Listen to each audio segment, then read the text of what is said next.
Assalamu alaikum dear students. Hope you are all fine. The last couple of days we have been discussing correlation. और correlation में आप जान गए कि it shows the extent of connection, association or relationship between two or more sets of variables.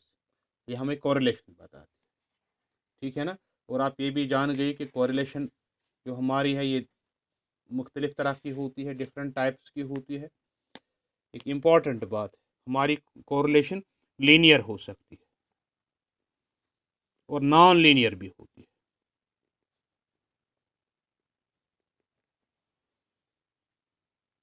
Right. और linear correlation में when two variables change in a constant proportion, when two variables change in constant proportion it's called linear correlation, ठीक। अगर हमारे पास दो set of data हों जो fixed proportion में एक दूसरे पे असर अंदाज होते हों, ठीक है ना, तो ये लीनियर होती है। और जब हम ग्राफ पे हम दिखाते हैं वी गेट स्ट्रेट लाइन करो, डायरेक्ट रिलेशनशिप है तो ठीक, पॉजिटिव या नेगेटिव, लेकिन जो ग्राफ आपको मिलेगा it will be a straight line like this. In case of supply for example और इन केस ऑफ डिमांड, जो आपकी डिमांड करो होगी या सप्लाई करो होगी, whatever the relation between two variables is, लेकिन जो ग्राफ आपको मिलेगा it will be a linear type, ठीक है ना, स्ट्रेट लाइन रिलेशनशिप। और नॉन लीनियर में ऐसा नहीं होता, when two variables do not change in some constant proportion, यहाँ नो कांस्टेंट प्रपोर्शन चेंज होते,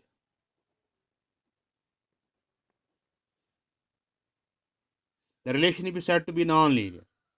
और such a relationship does not form a straight line relationship, यहाँ ऐसा नहीं होता है, स्ट्रेट लाइन रिलेशनशिप हमें नहीं मिलेगी, ठीक है ना। और बाकी प्रॉपर्टीज़ भी आप जानते हैं इस कोरिलेशन की, ये हमारी परफेक्ट डिग्रीज मुख्तलिफ एज्यूम कर सकती है, परफेक्ट हो सकती है, ठीक है ना। फिर परफेक्ट में ये परफेक्ट पॉजिटिव होगी, परफेक्ट नेगेटिव होगी, कभी कभार absence of correlation when there is no correlation between the two variables at all,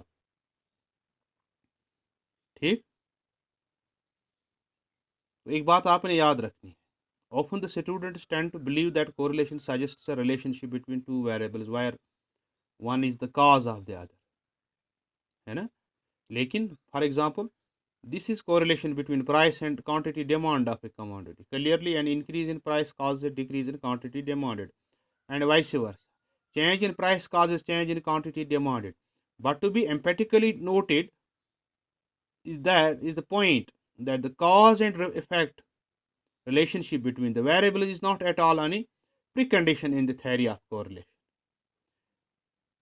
Cause or effect कोई precondition नहीं है. Correlation just measures the degree and the intensity of the relationship between the two variables, with or without any cause and effect relationship. Of course, the established relationship between the variables should be capable of offering some meaningful conclusion. For example, students who are good in academics may be good in sports also. Certainly, it's a meaningful relationship or correlation if one finds it. But surely there is no cause and effect relationship between the two variables. ठीक है ना, academics और supports में कोई relationship नहीं है, लेकिन ऐसा हो सकता है कि समटाइम्स जो स्टूडेंट्स एकेडमिक्स में अच्छे हों वो सपोर्ट्स में अच्छे हो सकते हैं। एक मीनिंगफुल रिलेशन या कोरिलेशन है इफ वन फाइंड्स इट, लेकिन surely there is no cause and effect relationship between the two variables, ये बात आपको याद रखनी, ठीक। तो कोरिलेशन की हम बात करें, जो कोरिलेशन है इसके कुछ प्रॉपर्टीज, कुछ फीचर्स जो आपको मालूम होने चाहिए। Generally we represent correlation by r, ये जो आर है it has no limit, it's a pure number, r is a pure number, it means the units of measurement are not part of r, units of measurement r का हिस्सा,